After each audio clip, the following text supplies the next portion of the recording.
said, I'm going to do this presentation in two parts, and I'm going to start off sort of talking about nuclear energy generally and give you a little background to exactly what it is and how it works. And that may get a little technical, but we'll see. And then I'm going to talk about the new reactors that are out there. And then we'll have some questions, and then we'll turn to a brief discussion on regulation and then more robust discussion on nuclear waste. So you're really getting everything, the grand tour. Let's see, I'm going to share my screen with you. And hopefully you can see that. And now I need to do slideshow. And hopefully you see that. Yes, works. That's great. Okay, good. So without further ado, let's go forward. So why should we even be talking about nuclear power? And as Roz said, I mean, this is basically trying to get at the question of, okay, well, we're in an energy transition here, and we desperately need carbon-free energy resources. And of course, nuclear power is one of those. All right. Oops, I'm stuck. Okay.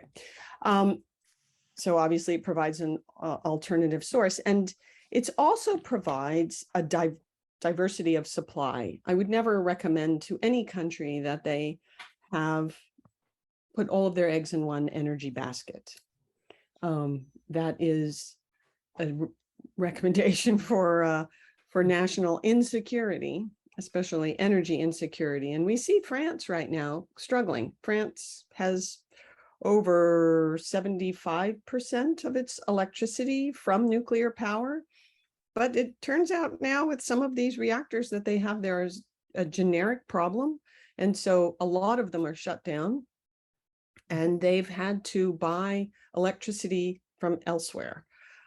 So anyway, but a diversity of electricity supply is important as well. So the question is this a potential viable solution, especially in the near term, because we need to go carbon-free now, like yesterday. And so let's explore some of that. All right. So there has been a fair amount of hype around nuclear power in Canada. You've probably seen some of these headlines.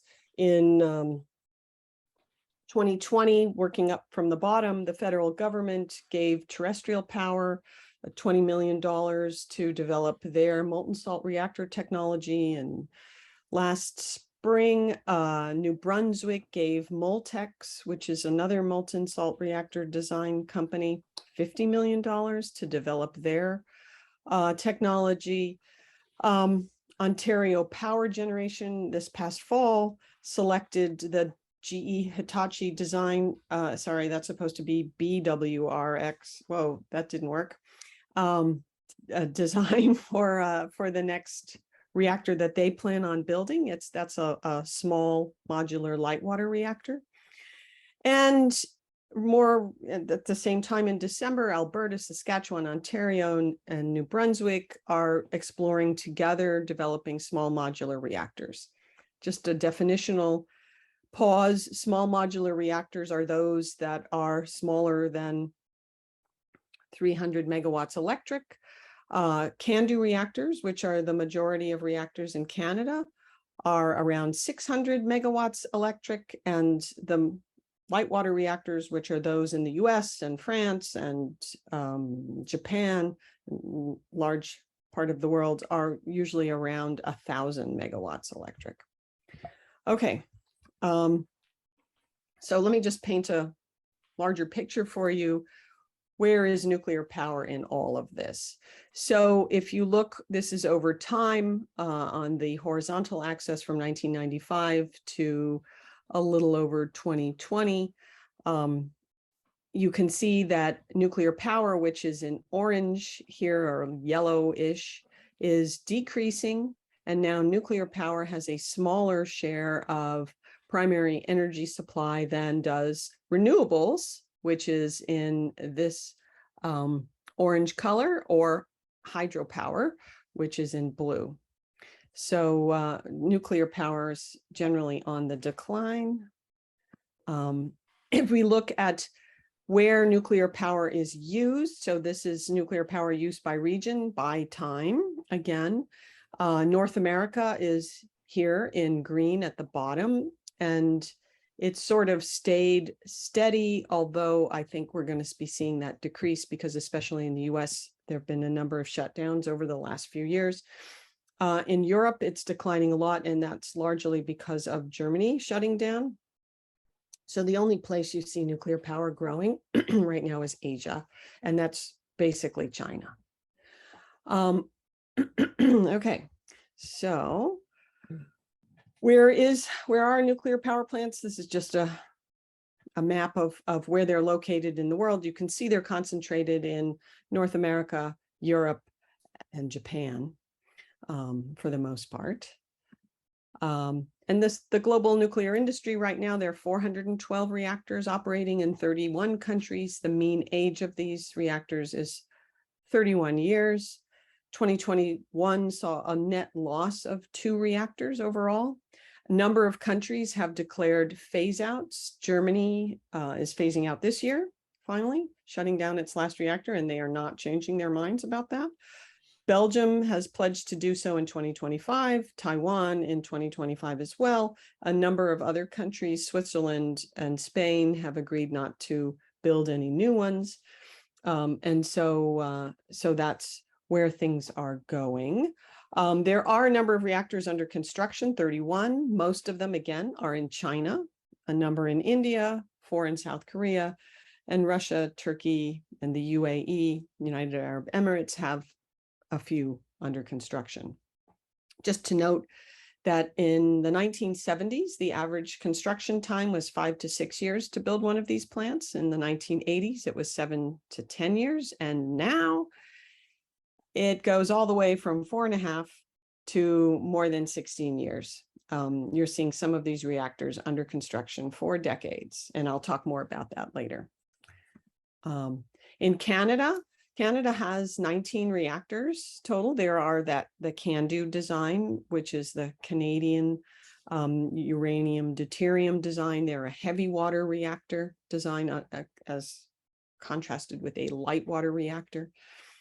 The mean age of the Canadian reactors is 38.5 years, and they supply almost 15% of electricity for Canada. Okay. And looking forward to grow a lot, nuclear power has some significant challenges to overcome. They have to deal with the waste, and we'll talk more about that at the end of this talk. Safety and public acceptance, of course, are important challenges. They have to deal with nuclear weapons proliferation because the materials that power nuclear reactors also power nuclear bombs. And of course, security is important in this day and age of terrorism. But I would argue that the biggest challenge for any new nuclear is economics. And so I'm going to focus the rest of my discussion about that. But before we do that, let me just explain what nuclear power is and how it works. And so, you'll have to excuse me. I am a professor, so this is the classroom portion of your talk. Okay, just to remind you, we're talking about the nucleus of atoms. This is just a carbon atom, but we're not worried about any electrons. We're worried about the protons and the neutrons, okay? This is where nuclear power gets its energy from splitting apart this nucleus. And it does so in a fission reaction, okay? So a neutron hits a fissile isotope. Here it's uranium-235, causing it to split into 2 fission products and creating another neutron, which goes on to hit another uranium-235, cause it to split. That's your chain reaction. Once you get that going sustainably, that you have a critical reactor. Of course, that neutron can be absorbed by uranium-238 and that decays to plutonium-239. So plutonium does not occur naturally, for the most part, on the planet. All the plutonium that we have that powers mostly nuclear weapons, but a little bit of nuclear power plants comes from the production of plutonium in reactors. Okay, so there are, now this is where we're going to get a little complicated, but anyway, just try to bear with me. There are two types of reactors, and we separate them based on the energy of the neutrons that are used to hit the fissile isotopes. There are fast reactors that use fast neutrons. Okay, these are energetic neutrons. These reactors do need a coolant because you can't let them get too hot. Everything will melt, including the fuel. And the coolant is often a liquid metal like sodium or lead, or can be a molten salt. Okay, so those are fast reactors. But most of the reactors on the planet are thermal reactors. Okay, and these are where they use thermal or slower neutrons. So the neutrons have to be slowed down. So you imagine this speeding neutron, you use what's called a moderator, something where the neutron will hit the atoms, but bounce off them and lose some of their energy.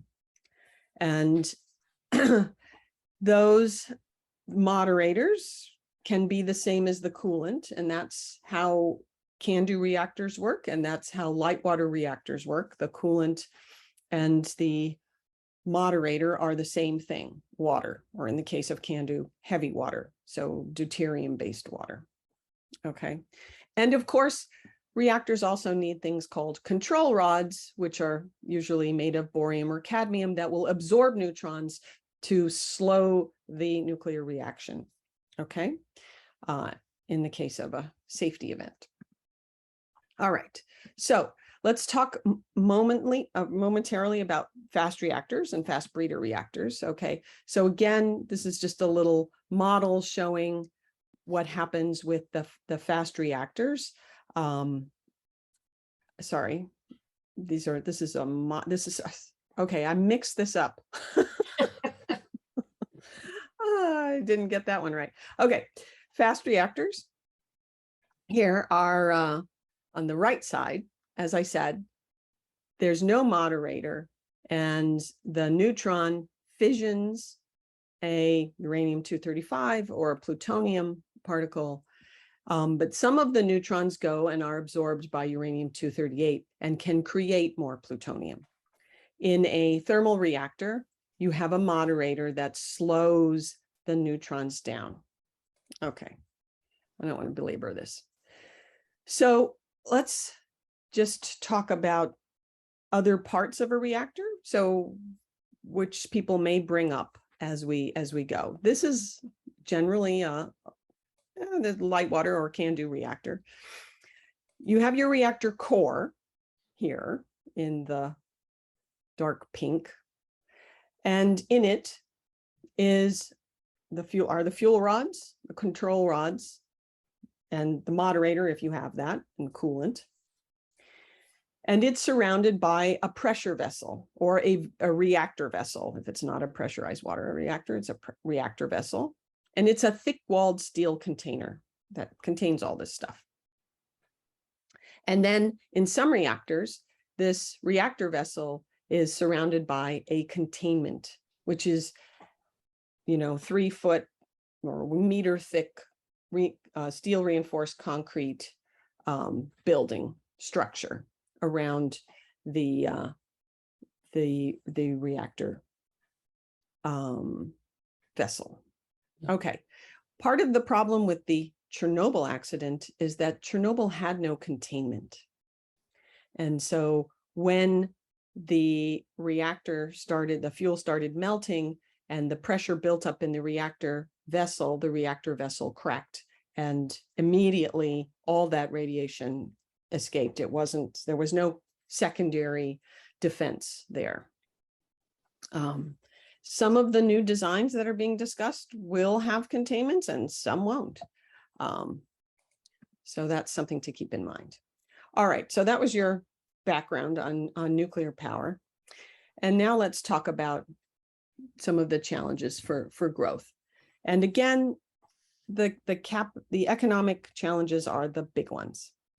And in particular, the capital costs. So the costs to actually build the thing are very high for nuclear power. And the reactor designers now claim that their smaller reactors will be cheaper, but we don't know that. And we can talk more about that in a minute. But let me just give you some examples of current reactors that are under construction. And these are large reactors. These are large light water reactors. There's a US design, a Westinghouse design called the AP1000 that is being constructed in the state of Georgia in the US. And then there's one called the EPR, which is a French design. And it's being built. There's one being built in Finland and there's one being built in France. And so just to show some numbers, initially the two reactors in Georgia, the state of Georgia, were going to be built for $14 billion and they were supposed to operate by 2016. Construction started in 2009. They're still under construction. The cost has ballooned to over $30 billion for both.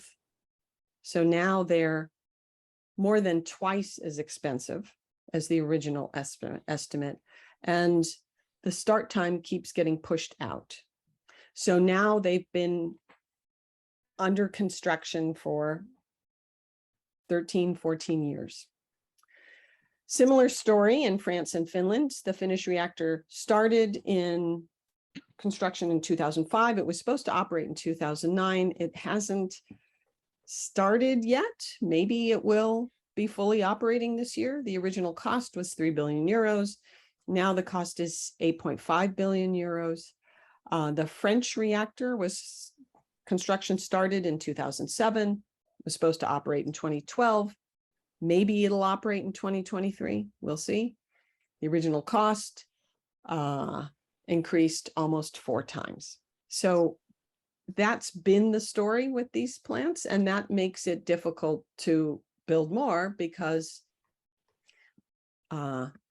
it's a real challenge. So in fact, in the US, there were 4 of these Westinghouse plant designs under construction, 2 in South Carolina as well. South Carolina abandoned the construction in 2017. They'd already put billions of dollars in, but it was just getting far too expensive for them, so they stopped. But as I said, the ones in Georgia are still under construction. Now, one of the claims about these new reactor designs is that they will be built in factories and they will be modular, kind of like Legos, right? You know, you build the different bits and you plug them in together at the reactor site and boom, there's your reactor. Easy. And this should be a way to control costs. And in theory, that does sound correct. But if we look in practice, that's not been correct. So the AP1000, the Westinghouse design, is a modular design. It's a large reactor, but the idea was to build these parts of it as modules in a single factory and then ship them to the site to be plugged into each other. And unfortunately, it's been a bad story. So what happened is there's one facility in Lake Charles, Louisiana, where these modules were built. This facility had continuous problems. They had safety culture problems that lasted for years. They had 3 different owners. The final owner was Westinghouse. Westinghouse itself bought the factory. They consistently made poor quality welds in these modules and shipped these poorly welded modules to the reactor sites where they had to be re-welded. Here you see re-welding occurring at the plant in Georgia. Westinghouse went bankrupt in 2017, and that was in large part because of this venture. In fact, they almost took their parent company, Toshiba, down as well.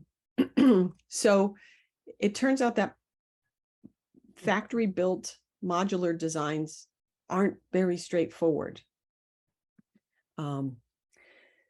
Sorry, I'm going backwards. Part of the issue here is these are mega projects.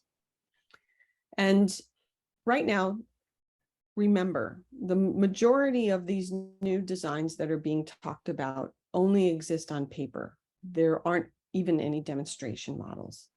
And when engineering is done, the way it's done is that a new bridge, building, nuclear reactor is designed on paper. Usually it's not really paper, it's computer these days, right? And then a prototype is built. And in building the prototype, you learn what you got wrong in your design, because you'll never get everything right. And then you do some redesign, and then you have to build a full-scale model. And then you learn what you got wrong in scaling up to full scale. And then you have to do some redesign, and then you're ready to deploy. But doing those prototype building and full-scale model building is expensive. And so in nuclear, this is an expensive venture. And so you have to make sure you have the money and to do this. And in many of these designs that are being suggested now, or that you're reading about in the news, they're still at the design phase of all of this.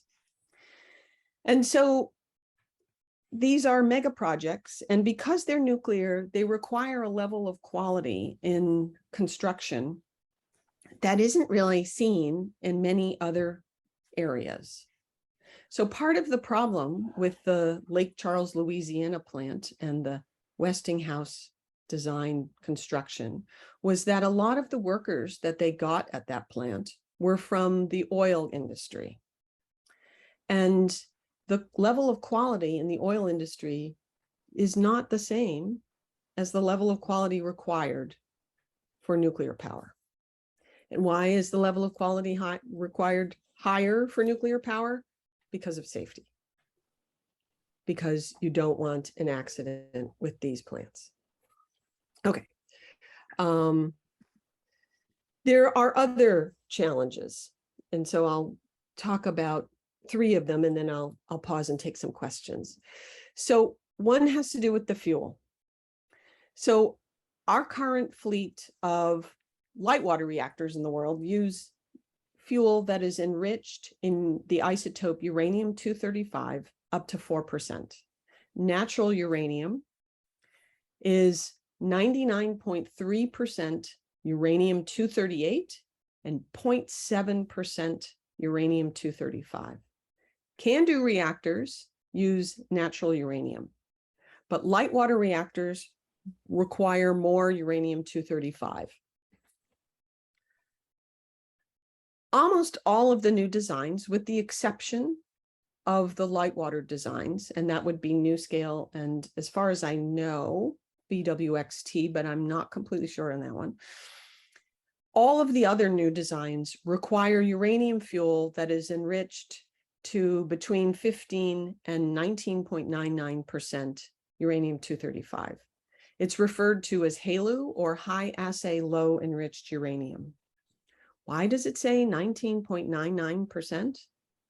That's because 20% enriched uranium and higher is considered highly enriched uranium and possible to use as a nuclear weapon.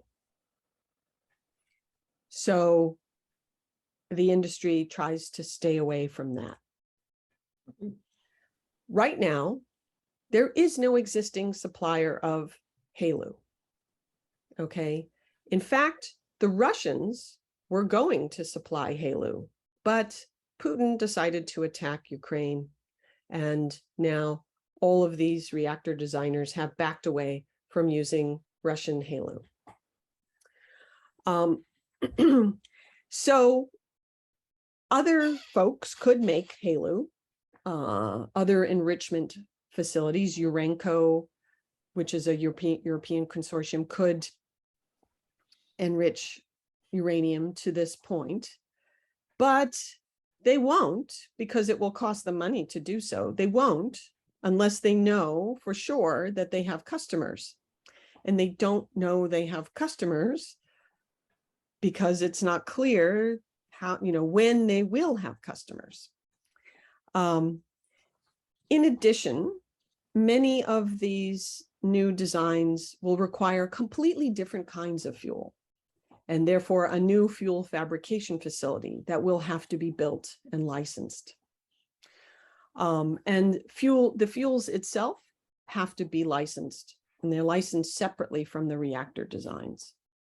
So there's a lot of work that needs to be done for this to go forward. Okay, and just another set of challenges to think about, other costs that will be incurred. Utilities right now, because there's a lot of renewable power on the grid in a lot of countries, want energy technologies that can do load following, that can switch on and off easily. Nuclear power traditionally is not that. You turn the thing on and it stays on. It takes days to ramp up to full power, and then it's on. It's on all the time until you need to do some maintenance or change out the fuel.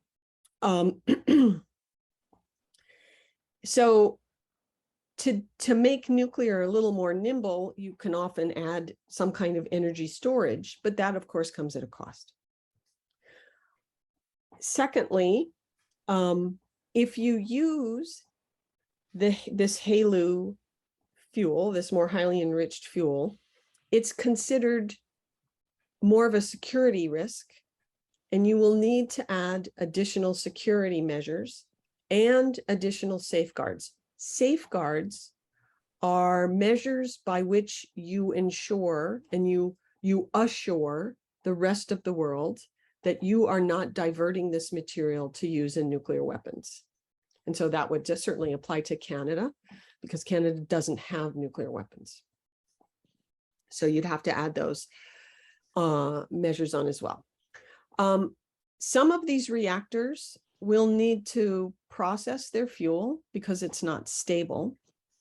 And that's going to add additional costs, and it's going to add additional security and safeguard costs as well. So there are a lot of other considerations here. So bottom line, there are a lot of risks and uncertainties associated with nuclear power going forward. The cost of the plant, the cost of the fuel, the cost of the waste, the cost of security and safeguards, etc. The length of time to build these plants is highly uncertain, and there's not a good track record right now on that. There are significant supply chain issues that will need a lot of attention, something I haven't talked about, but will be very important. Project management is a big issue, and I would predict it's going to take a long time to sort this out. I don't think you're going to see the commercialization of any of these reactors for at least 20 years, if not closer to 40 years.